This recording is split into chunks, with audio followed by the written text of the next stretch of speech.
Isolation, day 29. It's Thursday the 16th of April. Hope everyone's keeping well and you've managed to have a bit of time away from a desk, a TV, a book, a family, maybe. Whatever you've been doing, hopefully you've had a bit of time to get some fresh air and do other bits like that. So yesterday we were looking at my basal rates, and what I said I would do is check my blood as often as possible on Thursday and keep a track of exactly where we went. So if you look here, my bloods were in the morning 5.6, 4.5, 4.8, 7.2. I had breakfast. It then went up to 9.8 at 11:46, and I had lunch about 2:35. I took a correction dose at 7.2 and I took a correction dose at 9.8. To a certain extent, I was never low throughout any period there, and actually it wasn't too bad. Yes, granted that went slightly high at 9.8. It's a little bit unusual, but actually I don't have a huge issue with that at the moment. The bloods continued to 4.9 when at 7:52. I actually had my evening meal at just after 5 o'clock because, as I said to you, what I was planning to do was give it a good amount of time before I go out and exercise. I had my food at about 5 o'clock. 7:52 I took my blood.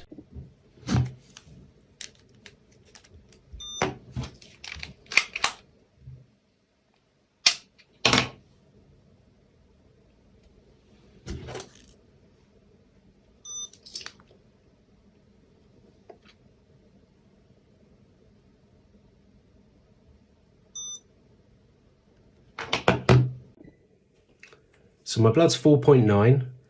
I will take 3 jelly babies, all different colours, and that's 12 grams of carbs, 4 grams each, and I will check my blood in 15 minutes, 20 minutes time with an aim of my blood sugar going up, and therefore I'll run in 25 minutes and then I'll check my blood after. It's now 10 past 9, so it's been 20 minutes. Let's see what my blood is now.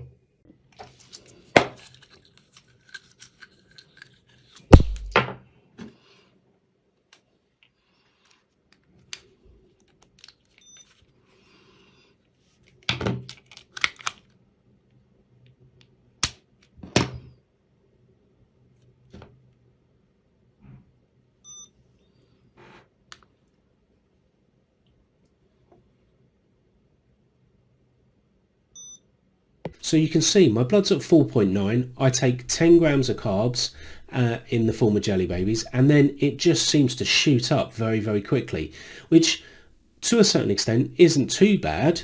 The problem that I've got is I went on my jog and I came back, and about 40 minutes after I left home,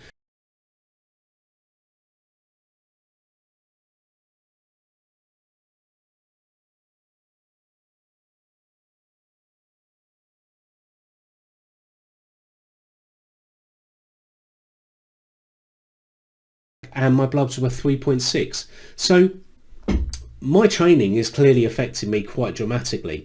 But what the other conclusion I can come to from this is the fact that I'm relatively low carb, and the fact that 10 grams of carbs has such a dramatic effect on my blood sugar so quickly. It really does show that, and what concerns me about moving from the keto to the low-fat plant-based whole food is when I dramatically increase my food intake and my carb intake, am I going to get those huge swings? So I'm really interested to see what the Mastering Diabetes guys decide I need to do to enable me to control that. But you can see, so I dropped low. I then took some jelly babies, 3.6, went up to 5.7, and then again at 2 o'clock in the morning it's 2.8 again. So I think the other effect of training for me is that it has that for 3, 4, 5 hours onwards it affects my blood sugars, or it appears to.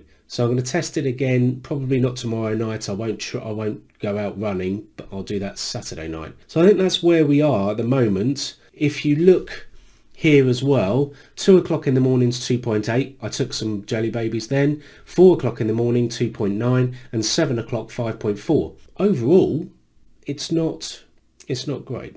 I think what this really proves is that I'm just really sensitive to insulin. So I'm clearly very sensitive to carbohydrates, and I'm clearly quite sensitive to exercise as well. That concerns me slightly, but it is what it is. So what I read today was about insulin to carb ratios, and the publication is called Insulin to Carb Ratio Made Easy by Gary Scheiner, who is he resides in the US. He's a bit of a mentor to me because I read his book Think Like A Pancreas, which is renowned in the kind of diabetes world, and I contacted him, and he was, once every couple of weeks, he would get on a Skype call with me and give me some advice, and we'd just have a chat about how life was and how things were going, and he would help me set my basal rates, and he would help me set up, and that was a really useful thing to do. But what he does and what his advice is to err on the side of caution in relation to making big adjustments or any adjustments. Now, to a certain extent, I have done that with my basal weights. I've taken it really slowly, and I've been adjusting as I go, but at times I'm still overcorrecting for highs, and what I'm also doing is I'm probably taking a bit too much insulin for some of the food that I'm eating at the moment, considering it's low carb. I think we'll just have to wait and see, really. To a certain extent, I'm just going to continue testing these basal rates, make sure I'm comfortable with those for the next few days, and I want to get this exercise sorted before I move on to the next stage, which is to really start this transition.